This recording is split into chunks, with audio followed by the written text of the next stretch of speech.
بسم اللہ الرحمن الرحیم۔ السلام علیکم ورحمۃ اللہ وبرکاتہ۔ خود کو گناہوں سے پاک کرنا ہے تو نماز پڑھ لیں، اور اگر اپنے مال کو پاک کرنا ہے تو زکوٰۃ دے دیں۔ بس یہی ٹوٹل دین ہے۔ یعنی قرآن چھوڑ کر اگر ہم خود کو اور اپنے مالوں کو ایسے ہی طریقوں سے پاک کرنے لگے تو پھر قیامت کے دن ایک رسول کی اپنی امت کے بارے میں جو شکایت ہے وہ بالکل درست ہے۔ قال الرسول یا رب ان قوم اتخذوا هذا القرآن مہجورا۔ اے میرے رب، یہ قوم جہنم رسید اس لیے ہو رہی ہے کیونکہ انہوں نے قرآن کو چھوڑ رکھا تھا۔ اب مدعا یہ ہے کہ مال گندا کیسے ہوتا ہے؟ مٹی، دھول یا گندگی سے؟ نہیں، ایسی گندگی کو تو پانی سے دھو کے بھی صاف کیا جا سکتا ہے۔ مال کی ناپاکی کا تعلق رشوت، منافع خوری، لوٹ کسوٹ، چوری، کرپشن اور حرام مال سے ہے۔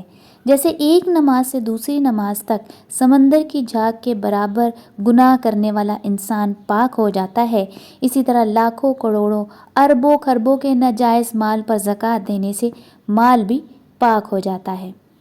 جب بھی قرآن سے باہر نکلنے کی کوشش کی گئی، دین کا مذاق ہی بنا ہے، جیسے کہ مروجہ نماز اور زکوٰۃ کی شکل میں بن رہا ہے۔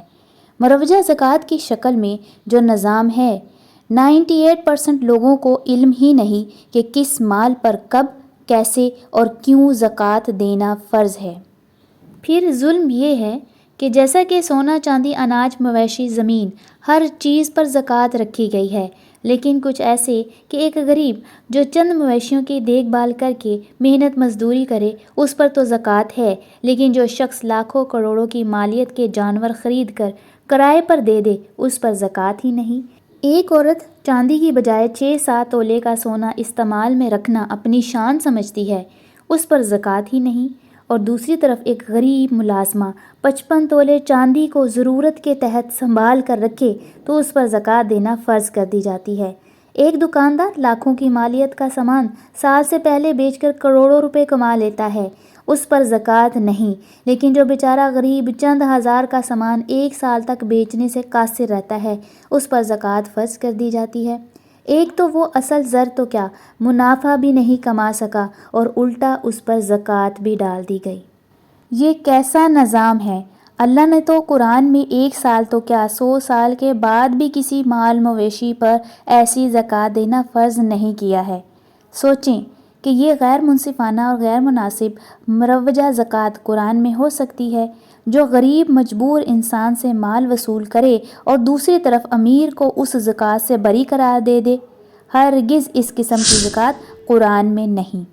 اللہ نے سیاسی، معاشرتی، اخلاقی نظام کے ساتھ معاشی نظام کو بھی بہترین انداز میں متعارف کروایا ہے، اور اس کے لیے صدقہ اور زکوٰۃ کو بطور اصطلاحات کے استعمال کیا ہے، جو کسی بھی ملک کے مالیاتی نظام میں آج بھی اہم کردار ادا کر رہی ہیں، اور ان 2 اصطلاحات کے بغیر کسی بھی ملک کا معاشی، مالیاتی، محصولاتی نظام بہتر طریقے سے تشکیل دینا ممکن ہی نہیں۔ اس لیے صدقہ و زکوٰۃ کو محض خیرات کا نام دینا مناسب نہیں۔ قرآن ان دونوں کو سیاق و سباق کے اعتبار سے مختلف معنی میں استعمال کرتا ہے، لیکن ہمارا موضوع قرآن میں سورۃ توبہ آیت نمبر 103 ہے، جہاں یہ 2 الفاظ صدقہ بطور ٹیکس اور زکوٰۃ بطور فنڈنگ کے استعمال ہوا ہے۔ ٹیکس کے لاگو ہونے کے ثبوت قدیم زمانہ سے ملتے ہیں، مثلاً قدیم مصر میں ٹیکس ادا نہ کرنے والوں کو سزا ملتی تھی۔ اس کے علاوہ قوم مدین کے بارے میں یہ بتایا جاتا ہے کہ مدین کے راستے سے جو تجارتی قافلے گزرتے تھے وہ ان سے ٹیکس وصول کرتے تھے، تو ٹیکس کی اصطلاح وہیں سے رائج ہوئی، لیکن ایسا نہیں ہے۔ قرآن میں شعیب علیہ السلام کی قوم مدین والوں نے آپ سے کہا کہ ان نفعل فی اموالنا ما نشاء، کہ ہم اپنے مالوں کو ویسا خرچ نہ کریں جیسا ہم چاہتے ہیں۔ اس کا مطلب کسی نہ کسی شکل میں رقم وصولی کا نظام شعیب سلام علیہ نے بھی وحی کے ذریعے متعارف کروایا، جس پر آپ کی قوم نے ماننے سے انکار کر دیا کہ ہم ایسا کیوں کریں۔ یہ اصطلاح اللہ کی ہی رائج کردہ ہے، لیکن آج اسے محصولات یا ٹیکسز کا نام دیا جاتا ہے۔ اس لیے ہمارے لیے اب یہ جاننا بہت اہم ہے کہ کسی بھی ملک کی حکومت چلانے کے لیے یہ دو اصطلاحات موجودہ دور میں کیسے اہم کردار ادا کرتی ہیں۔ موجودہ دور میں ہر حکومت اپنے فرائض سر انجام دینے کی پابند ہوتی ہے، ملک کے اندر امن و امان برقرار رکھنے کی ذمہ دار، اور لوگوں کی معاشرتی فلاح بہبود بھی حکومت کا فرض بن جاتا ہے۔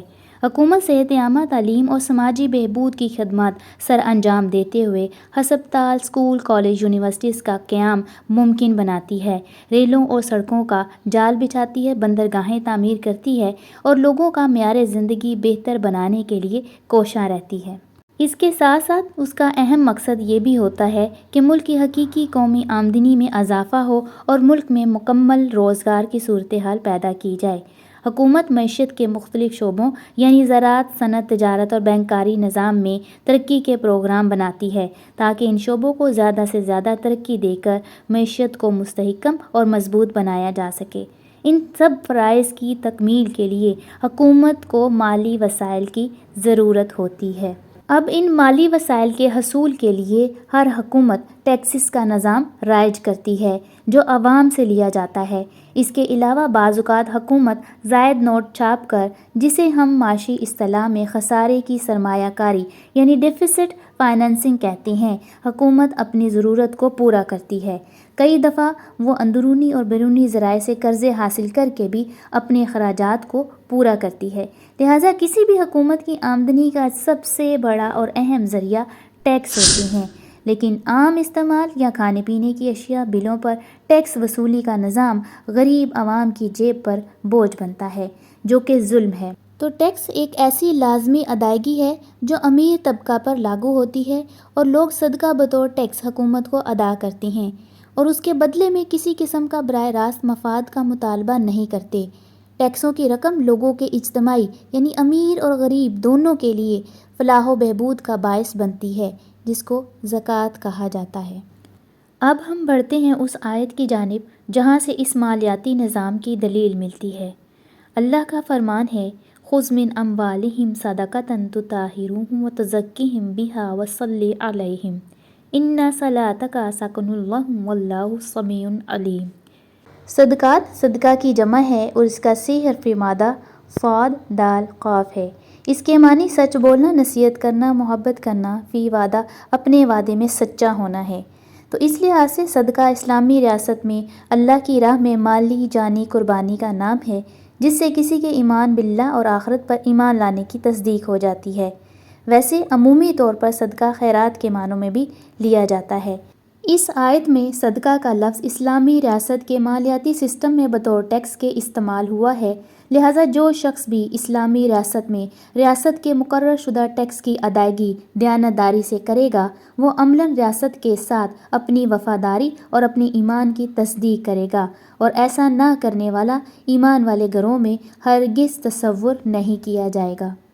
صدقہ قرآن میں مختلف معنوں میں استعمال ہوا ہے، جیسے کہ نمبر 1 مرکز یا اسلامی حکومت کا مستحق لوگوں کو صدقہ دینا، نمبر 2 مرکز سے نجوہ کرنے پر صدقہ دینا، جس کو آپ کورٹ فیس بھی کہہ سکتے ہیں، کیونکہ نبی سلام علیہ اس وقت کے چیف جسٹس بھی تھے اور لوگ آپ سے گھریلو معاملات میں مشورے اور فیصلے بھی کروانے آتے تھے۔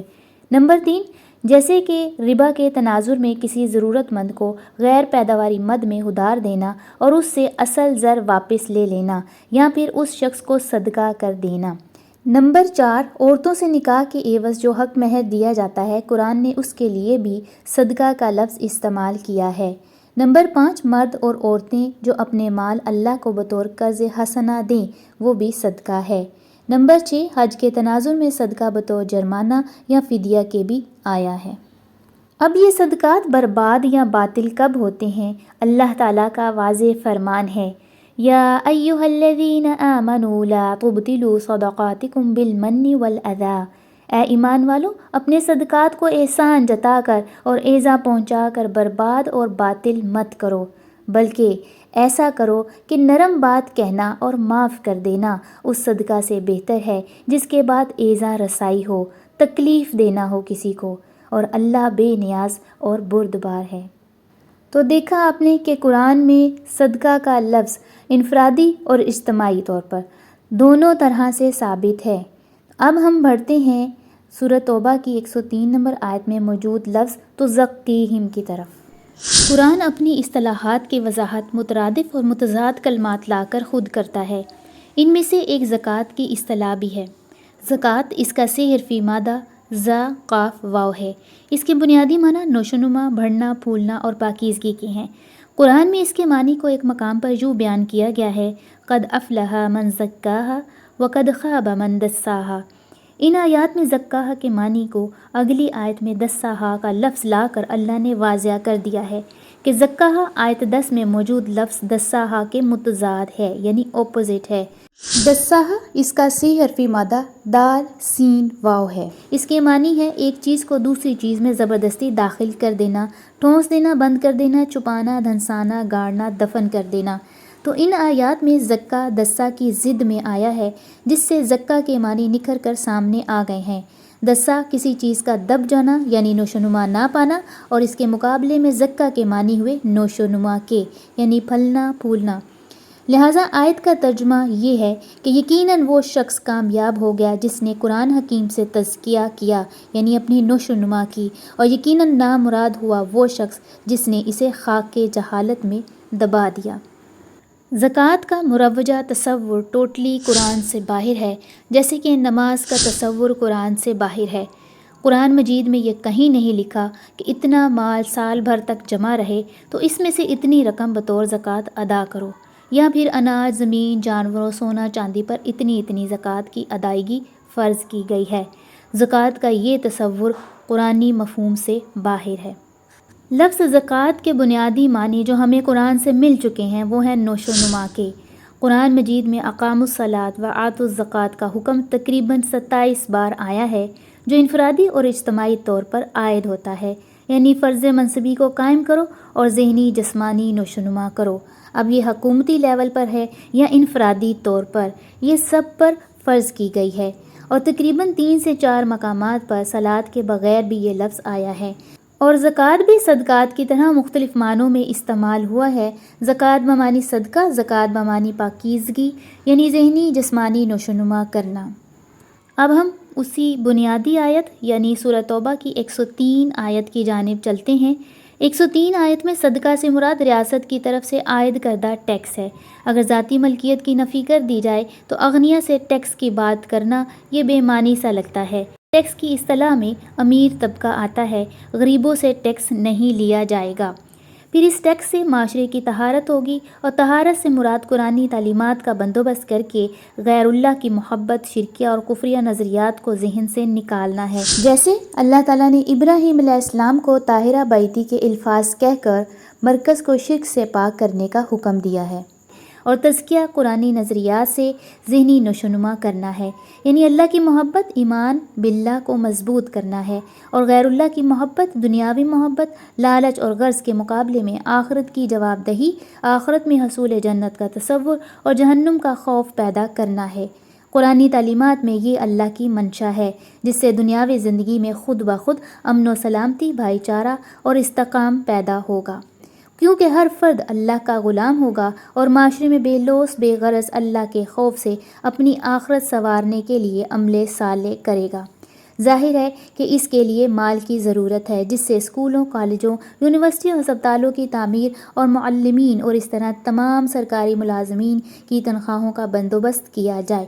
دوسرا، معاشرے میں ظاہری گندگی کو صاف کرنا بھی طہارت ہے، اور پھر اس کا تزکیہ ہے، معاشرے میں گندگی کے ڈھیر ختم کر کے صاف شفاف اور ہر قسم کی آلودگی سے پاک ماحول پیدا کرنا، صاف ستھری سڑکیں، شفاخانے، بستیاں اور معاشرے کا قیام، یہ تزکیہ ہے۔ لہٰذا حکومت یا ریاست کو یہ حکم ہے کہ وہ انہی صدقات سے یعنی ٹیکسز لے کر عوام کو ذہنی جسمانی طور پر فیسیلیٹیٹ کرے، اور اسی کو طہارت اور تزکیہ کا نام دیا گیا ہے، جو عوام کے لیے باعث سکون ہوگا، اور حکومت کے لیے یہ اس کے فرائض میں یعنی صلح، مدد اور تعاون میں شامل ہوگا۔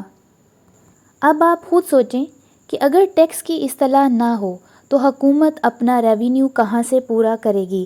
کیونکہ جب عوام کے ٹیکس سے حکومت کی آمدنی پوری نہیں ہوتی تو پھر حکومت اپنا ریونیو پورا کرنے کے لیے کئی راستے اپناتی ہے، جس کا ذکر میں پہلے بھی کر چکی ہوں۔ لیکن اس کے علاوہ اشیاء کی قیمتیں مسلسل بڑھائی جاتی ہیں جو ہر طبقے کو اپنی لپیٹ میں لے لیتی ہیں۔ پھر غریب عوام کو بھی ٹیکس چوری کی سزا بھگتنی پڑتی ہے، جو کہ ایک طرح سے ظلم ہے۔ اگر حکومت کی جانب سے ٹیکس سسٹم پر کڑی نگاہ رکھی جائے، جس کے لیے ایک ادارہ بھی بنایا جاتا ہے جس کو FBR کہتے ہیں، اگر وہ ادارہ اپنی ذمہ داریاں صحیح طرح سے نبھائے تو غریب عوام کو بھی ریلیف مل سکتا ہے۔ اور دوسرا، حکومت کو اپنی آمدنی بڑھانے کے لیے زیادہ نوٹ چھاپنے پڑتے ہیں، اور یہ دونوں صورتیں یعنی اشیاء کی قیمتوں میں اضافہ اور زیادہ نوٹ چھاپنا، یہ افراط زر کا باعث بنتا ہے۔ پیٹرول، مصنوعات اور بلوں میں اضافہ، روپے کی قدر کم کر دینا، ڈالر کو مزید مہنگا کر دینا اور غیر ملکی قرضوں تلے دب جانا، اور پھر اس کے بعد اس کے برے نتائج ہی مرتب ہوتے ہیں۔ لہٰذا صدقات یعنی ٹیکس کی وصولی کا ذمہ دار FBR یعنی فیڈرل بورڈ آف ریونیو ہے، جو حکومتی سطح پر ریونیو سسٹم کو بہتر سے بہتر کرنے میں اہم کردار ادا کرتا ہے۔ لیکن افسوس، پاکستان میں یہ ادارہ بھی بہت سی بے ضابطگیوں کا شکار ہے۔ یہ بھی ایک تاریک پہلو ہے کہ عوام کے ٹیکس کو ادارے اور اسمبلیوں میں موجود حکمران سب مل کر عیش و عشرت میں اڑا دیتے ہیں، اور عوام کو بنیادی سہولیات سے بھی محروم رکھا جاتا ہے۔ بہرحال، قرآنی اصطلاح میں عوام سے صدقہ یعنی ٹیکس لیا جاتا ہے، اور ریاست کی طرف سے زکوٰۃ یعنی معاشرے کی نشو و نما کی جاتی ہے۔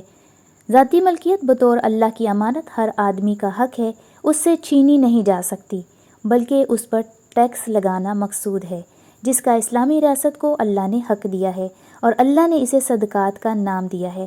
اسے امانت داری سے عوام کی فلاح و بہبود کے لیے خرچ کرنا ریاست کی اہم ذمہ داری ہے۔ اور یہ بھی بات یاد رکھیے کہ صدقہ مسلموں سے اور جزیہ غیر مسلموں سے لیا جاتا ہے۔ صدقہ اور زکوٰۃ اسلامی ریاست میں مالیاتی نظام کی قرآنی اصطلاح ہے، جسے ہماری زبان میں ٹیکس اور فنڈنگ کے نام سے موسوم کیا جاتا ہے۔ جو اس امانت میں خیانت کرے گا، عوام ہو یا حاکم، وہ اللہ کے سامنے جواب دہ ہیں۔ الذین لا یؤتون الزکاۃ وہم بالآخرۃ ھم الکافرون۔ بطور صدقہ عوام کی ڈیوٹی ہو یا بطور فنڈنگ حکمرانوں کی ڈیوٹی ہو، جو زکوٰۃ نہیں دیتے وہ آخرت کے انکاری ہیں، لیکن جو لوگ فرض منصبی سمجھتے ہوئے زکوٰۃ کا فریضہ سر انجام دیتے ہیں، یہی لوگ آخرت کو ماننے والے ہیں، اور کامیاب مومنین میں ان کا شمار ہوتا ہے۔ اب آخری آیت، جس میں اللہ ایک رسول کی بعثت کا مقصد یوں بیان کرتے ہیں: هو الذی بعث فی الأمیین رسولا منہم یتلو علیہم آیاتہ ویزکیہم ویعلمہم الکتاب والحکمہ وإن کانوا من قبل لفی ضلال مبین۔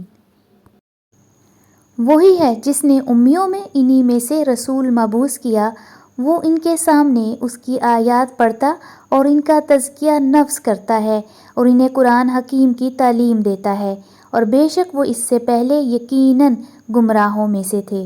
رسول کی بعثت کا مقصد جاننے کے بعد یہ بات واضح ہو جاتی ہے کہ اسلامی ریاست کا مقصد لوگوں کی ذہنی اور جسمانی نشوونما کے ساتھ ان کو قرآن کی تعلیم سے آگاہ کرنا ہے، جس سے آج امت مسلمہ محروم نظر آتی ہے۔